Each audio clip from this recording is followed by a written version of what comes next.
Hello, Davao. Hello, Davao. In Davao, the new media. We have attended the Philippine Center for Investigative Journalism's Journalists and Content Creators, a learning exchange. This multimedia event was held in Quezon City, Philippines, aimed to explore fresh concepts, exchange insights, and to foster collaborations, enhancing impactful storytelling. Check out our clips here. Disseminating news to the public. So, mamaya parang kayo na mag-a-adjust sa amin. I'm Soraya Soraya, journalist from Bicol, Zamboanga del Norte.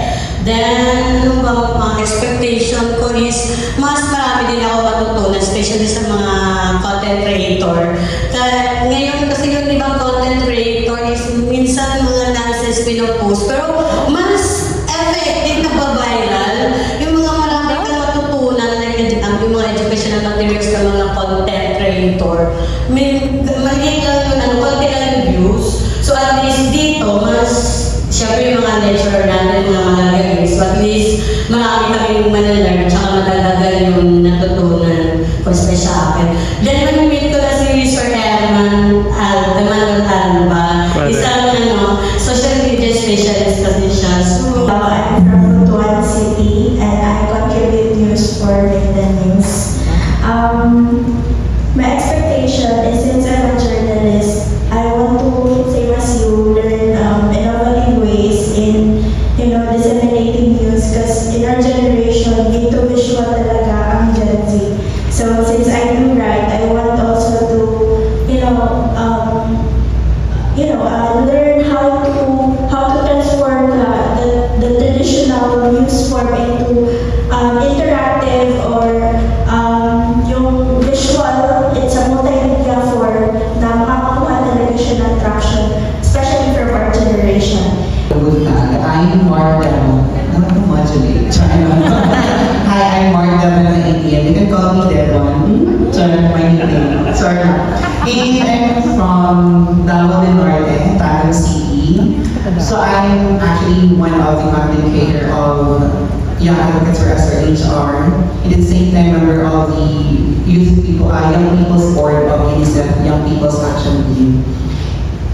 For me, same with others, more on the learnings at the same time, to learn new ideas on how to make our contents at the same time, our articles be more attractive to Gen Z, kasi ayaw nila nung mahahabang binabasa, ayaw nila yung masyado, kasi some of the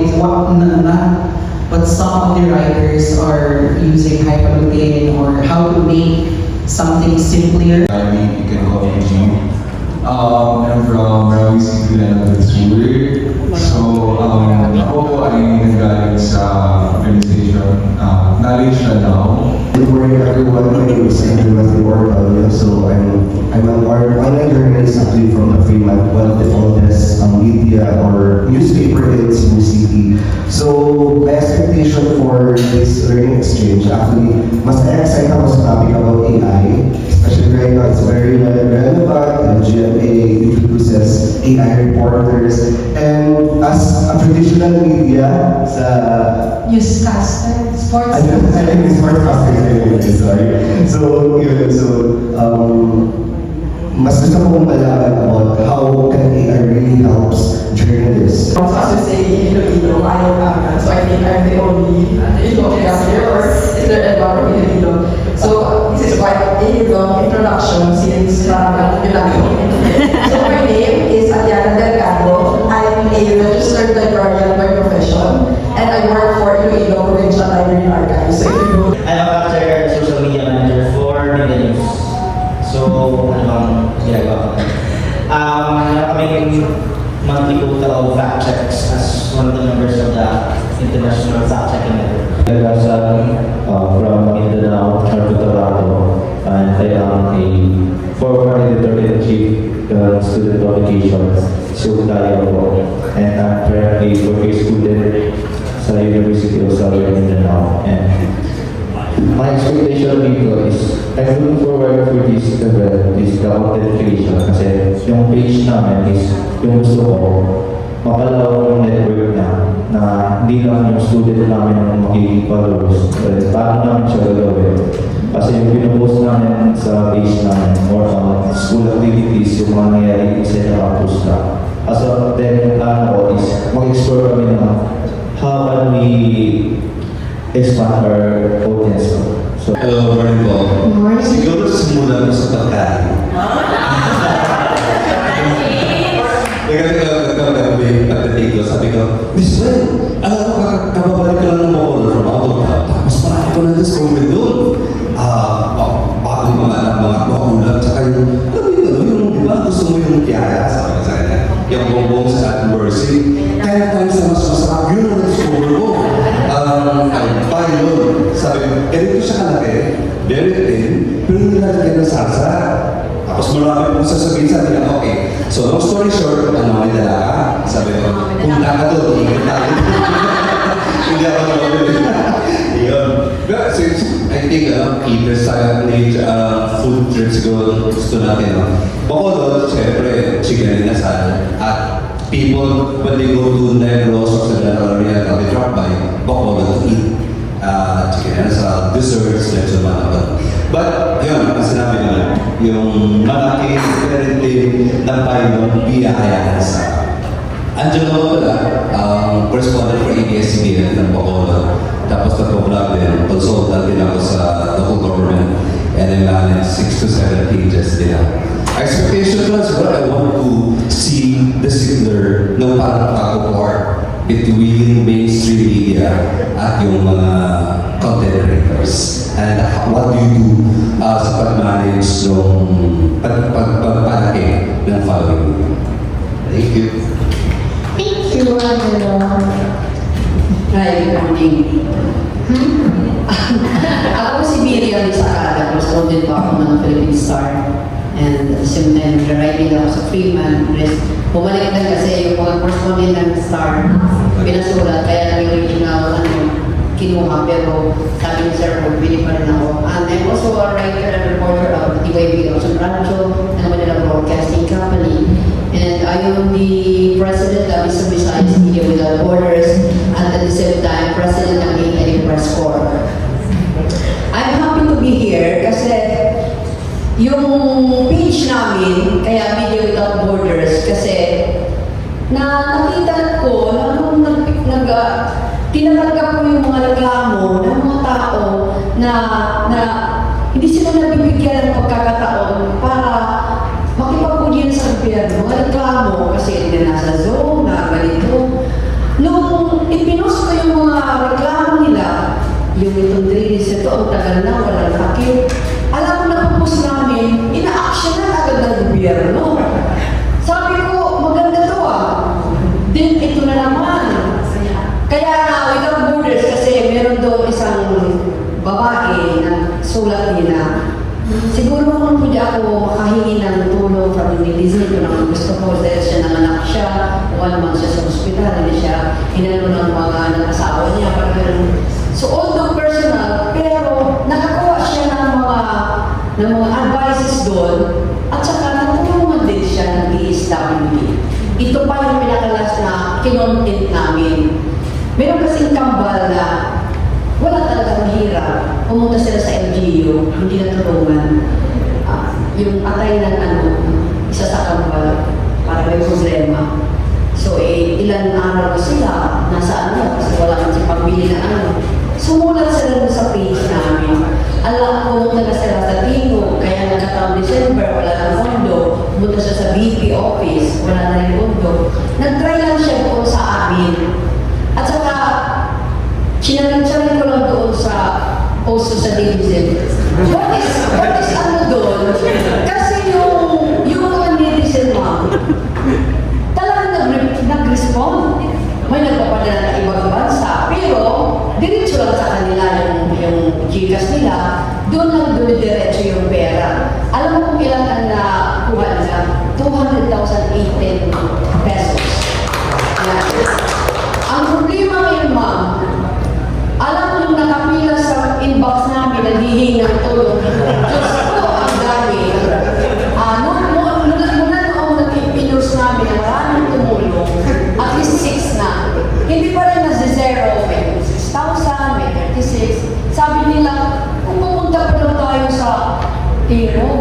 ang daming tinukuha. Nasa hospital na. So, parang, Ano yung tino? tinong party yun sa Hirap pag yung mauna sa'yo is tinatapapunta sa Eastern Visayas. Mga issue. Una pa nung dito tayo, hindi pa nagsa-start. So yun, so Raymond people here from Negros Occidental, Brigada News FM Kabangalan, and rapper din, Negros Stream for rapper. Food muna tayo before expectation. So, southern part, kasi I'm based sa southern part ng Negros Occidental, so we have poppy chicken from Kabangalan. So, ano siya? A native chicken stuffed with herbs and spices, tapos pinakapusan sa asin. Yun. Tapos niluto siya sa palayo. Palayo siya. Tapos hindi siya niluluto sa liquid. So parang ano siya, asin lang talaga, asin. Tapos may chicken stuffed with herbs and spices. Tapos gano'n lang. Smoke lang yung asin yung naluluto sa kanya. So yun. Masarap siya actually. And expectation, so make this exchange, learning exchange, create a healthier and inclusive community for journalists and content creators so that we could deliver quality, fact-based na news for the Philippines. Yan, excited na si Sarayda. Oh,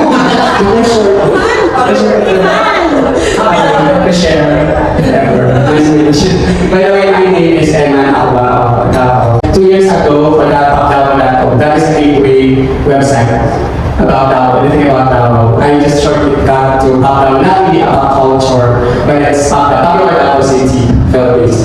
And my expectation about the mainstream media to just know things about it. And what else? About fake news, about what else? Having fact check of everything that we post, to share also some outside.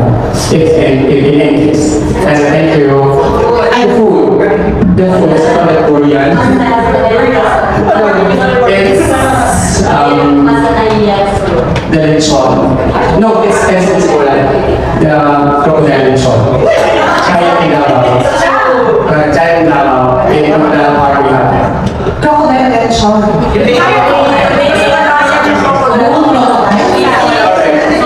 It's Saturday. You can check out in Davao. You can visit us. Crocodile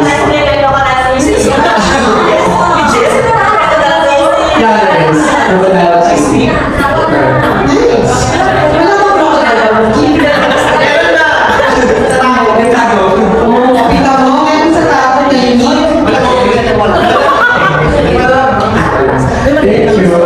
Thank you.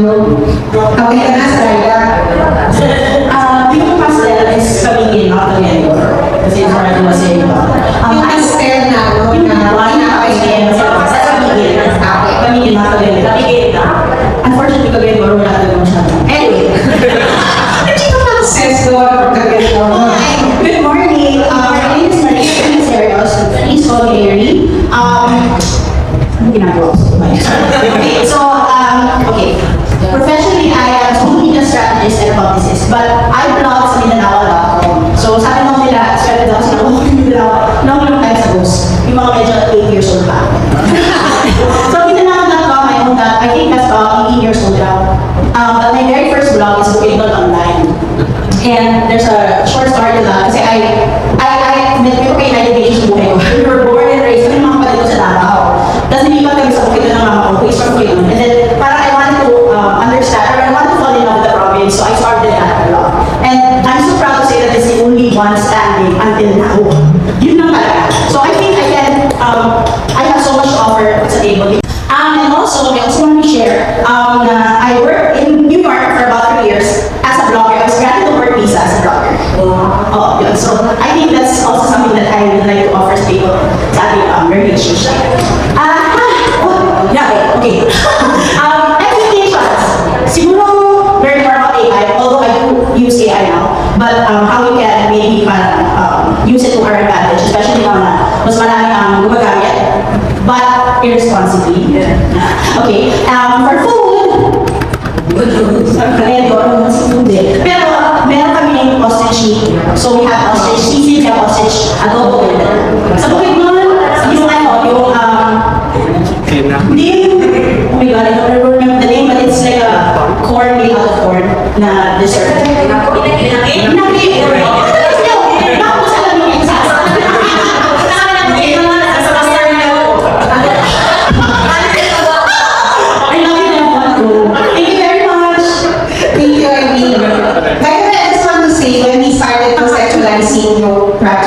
I actually consulted CID, and this was a year ago. Grabe ang tagal na. Kasi I just wanted to see whether it's really feasible to put journalistic content creators. Yay! Digital, the first and the only digital news portal in Cebu City. I am a social media specialist, and my expectations for today are first, healthy discourse, and second, maybe share or give out insights how responsible posting in social media works, and most especially to enjoy and have fun. Especially, this is my first time in attending national convocations for journalists and content creators. And for the food, in Central Visayas, Cebu is known for the food basin. Also, I can name a few. First, the one and only tasty lechon. Second, the chicharon sa karkar. And third, siomay sa isa. Fourth is the manok sa kawayan, which can be found in the northern town of San Remedios. And manok sa kawayan is yung bisnok, Bisayang manok. Then, which is really which is stuffed with Valenciana paella and steamed in for how many hours para mas steam talaga yung flavor. That's all. Yung Zamboanga City kasi, taga Zamboanga City kasi ako. So, ang daming kultura, rich culture in Zamboanga City. We've been together with the Muslims, Christians. So, makikita niyo naman, minsan nag-aaway yung pagkain doon sa online, no? Like, inaagaw na lang sa Zamboanga yung like lokot-lokot, yung sati. Pero originally, we had this alfahor. I don't know if you're particular with alfahor, di ba? Bigger talaga siya. Tapos, food. Department of Journalism. From Rizal po ako, the art capital of the Philippines. If ever na magutom kayo, madami restaurant actually, merong nagsiserve na tawag dito, adobo. Dahil third na namin itong learning exchange, ako lang po gusto marinig what makes Mindanao and yung Cebu natin different. Hindi tayo sa pagkain, syempre hindi magpapanalo ang Bicol Express. Ang manatok kasin ang makaharap na Bicol Express. Isa rin ako sa manangulit sa inyo sa emails. Together journalists and content creators because we recognize na lahat tayo sources of information. And at the end of the day, ang function natin is to inform the public. At sana hindi ito disinformation na. So how do we make the good practitioners read, watched by the viewers? So, news, investigative journalism, democracy, and social media. So we wanted to facilitate this conversation. Pero syempre may personal interest din si PCIJ. Kasi si PCIJ is known for its long-form journalism, And for 35 years at PCIJ, this year, we want to continue the long tradition of investigative journalism, but we also recognize na hindi na lahat nagbabasa ng mahaba. Hey, ako si Steve, and thank you so much for being here. Thank you for taking the time. Alam ko ang layo ng binyahe ninyo to get here. It is so nice to see the enthusiasm and passion that you have for the work that you do. While you were introducing yourselves, na-feel ko na ang ng mundo. Kasi noong November, I was actually in Davao to teach a workshop to 𝐂𝐨𝐧𝐭𝐬 journalists. So, kumain kami sa Tago, barbecue kami doon. And just last week I was talking to someone from CTN, sa Siksay, calling mo, kausap ko si Ralph. So, we may be coming from different parts of the Philippines, but we're all facing the same challenge here as journalists, right? Audio, iba-ibang forma kasi kailangan you have to go where the audience is. Diba? Parang gawa ng balita, wala naman nakikinig, anong point? We're using these platforms to make it more engaging to public, but paano nga ba i-angle yung istorya? Para yung istorya mismo, yung mag-entice sa mga tao na basahin yun. Yun. Ang access point ko ay hindi yung numero. Ano yung nangyayari sa baba, sa palengke, sa bilihin, para ma-access ko at mapalawak ko yung story. Yun yung angulo ko. So, be part na gano'n, kung anong, saan platform ka ba magre-report? Sino ba yung audience mo? Ano yung pinakamahalaga sa kanila? May part din na agenda setting na hindi, ito kailangan mong malaman. Kasi ito yung mahalaga na it's an editorial decision between you and your team. May ganun call. So, walang parang playbook, walang hard and fast rule na ito. It's really just appreciation for story and ultimately what we think the public needs to know. Making journalism more attractive. I think lahat na tayo dumaan doon. I remember being a fresh grad and eating Lucky Me every single day. And, you know, I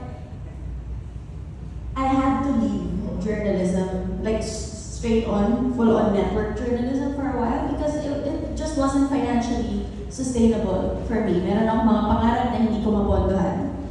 And I had to leave, right? And now that I'm back inside like a journalism company, and my role is in business development, right? Part of the pushback that I had to face in the early days of the company was from people who came from a pure journal background, pushing back and saying, that's not how it's done.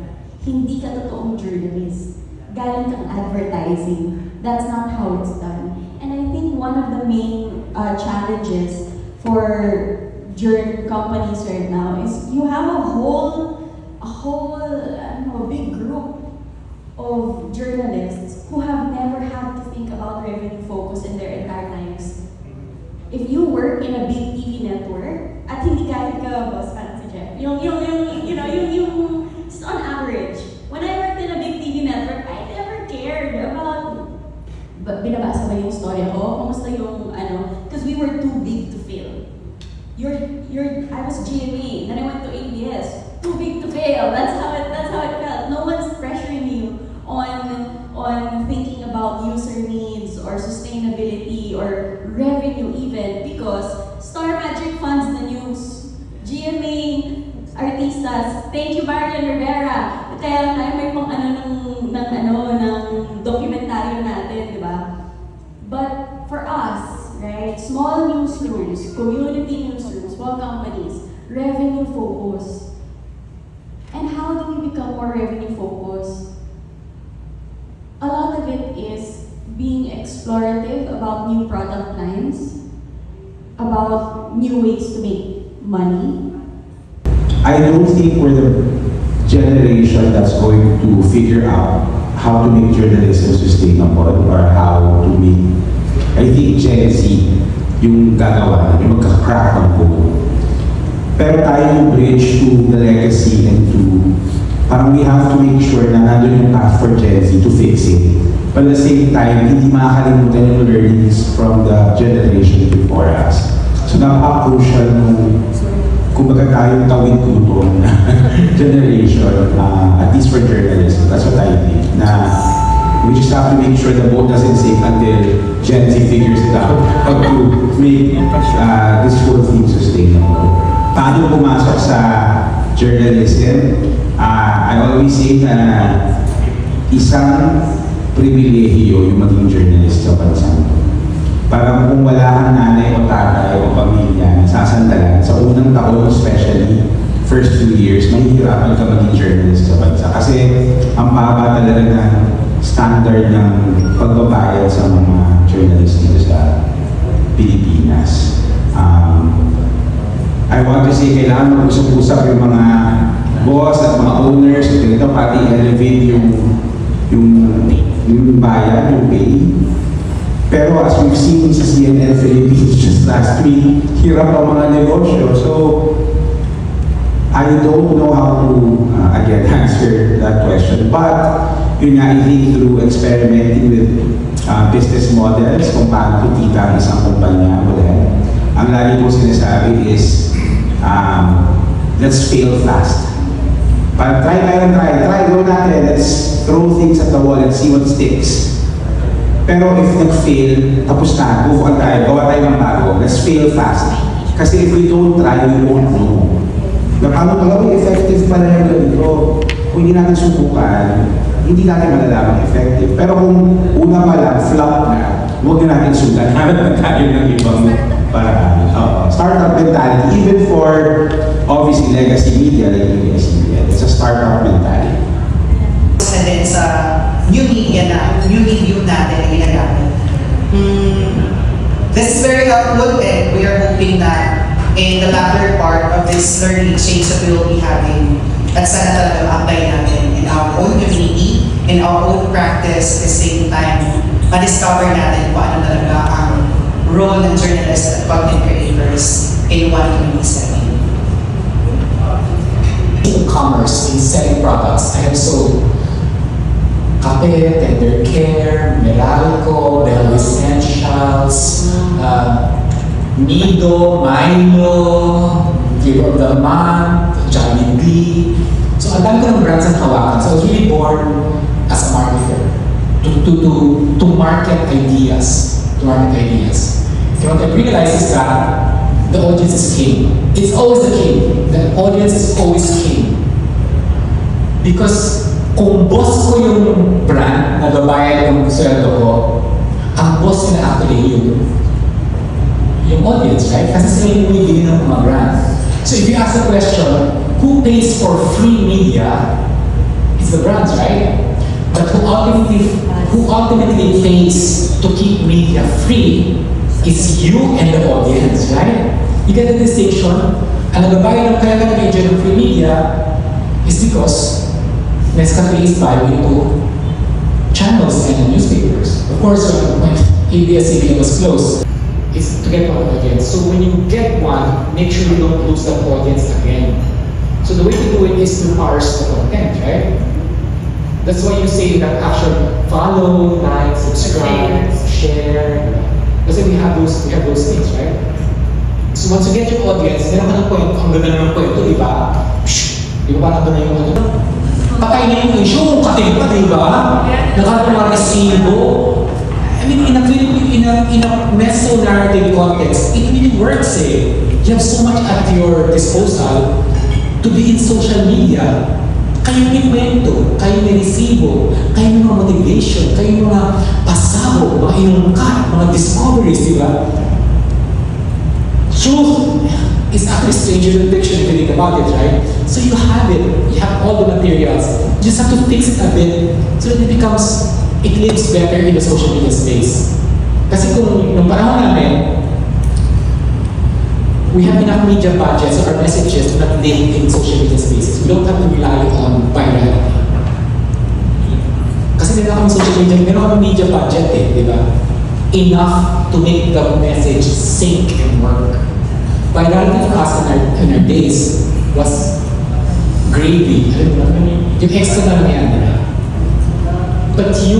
But since you are in a world where someone is paying less for free media, the question is, how do you keep media free?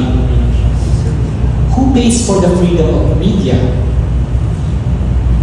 Kayo po, trabaho niyo. I know it's not about, I hope you get money out of it, but you have to do it, right?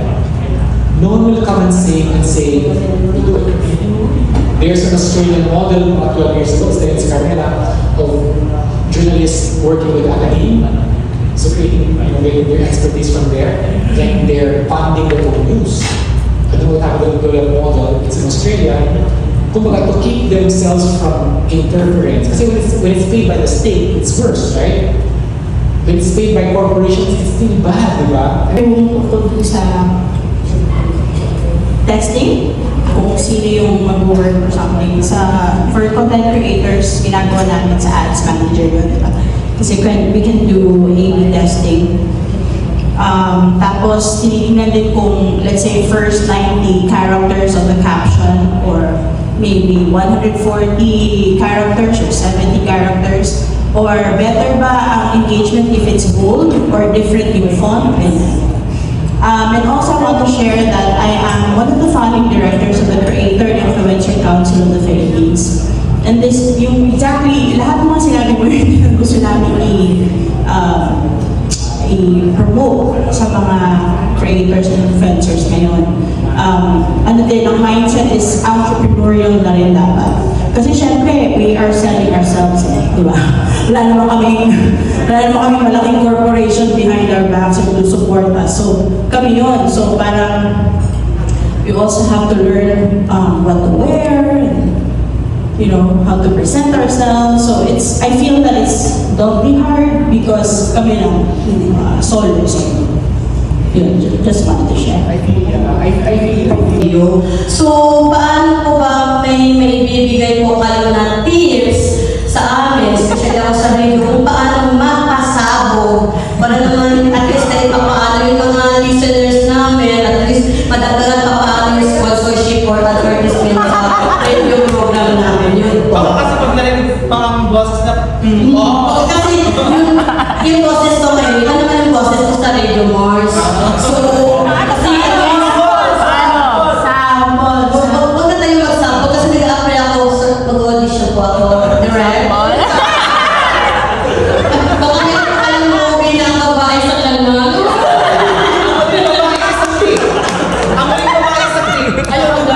So, yun lang po, direct. Baka may bibigay po kayo sa amin na sa akin po, especially. Ako rin, kasi itong 𝐂𝐲𝐬𝐿 Ano ko rin yung program na rin? Radyo Balita. DSRD Radyo Balita. Ano ba? Ano opinion mo sa... Kato naman yung buntag. Pero ang ako is, it is so right I have a for real. Kasi namalay kung galing sana. Kanang siya slander, right? Kanang lahiman din ako tayo karot sa radio. Ano yung pagsulti ka na Americanized? Oo, hindi nyo rin ang tayo whisper words. Manjod, lahiman din naman mo dyan. Ito tayo sa radio. Oo, so sa first line. Nagkakawa instance sa exco na nag-direct. Pinis try na aba mo sa real as nabalay kung kalimutan. Tingnan ako ang extra. So, mas nakaya hatag lang ko ng tips na madugangan ang advertisement board. And so may I just want to share that I'm also an introvert. First, I had this lifestyle blog before, but I switched to a gateway blog that's all about Davao. And now I'm still not showing my face on my blog and my vlog and everything on social media. There, I only have some people who are like a model, a analyst. It's kind of other way around in having a blog. There is everything I can show myself, but in videos now, I'm not showing myself. Just what's that? Just my voice. Because the main point is your voice. Just my voice and my I just hire people in front of my camera. So that's it. That's if you could follow that that's. I'd like to ask if we have already figured out how to detect deepfakes because we would like to do that in our toolkit. Tapos, medyo tatlong question na. Next is, have we found a workaround to use Copilot for the COA app that you introduced earlier? Because I sense that when you introduced it to newsrooms in this gathering, most of us cannot afford it or do not have budgets for it. So I'm wondering if there's a workaround, like for example, using Copilot. And then maybe just an input from academia, because when ChatGPT was invented, I had the pleasure of being a teacher at one of the schools here. The problem was, it was the tail end of a pandemic and we were not even allowed to fail students. It was a compassion thing. So, 2023, maraming mga fire incidents sa Cebu, including Bohol din. So we would like to tackle about, meron kaming parang connect from the recent na mga fire incidents to why it happened, what did DRRM do to help. Maayos na shelter yung mga tao. So, gusto na nila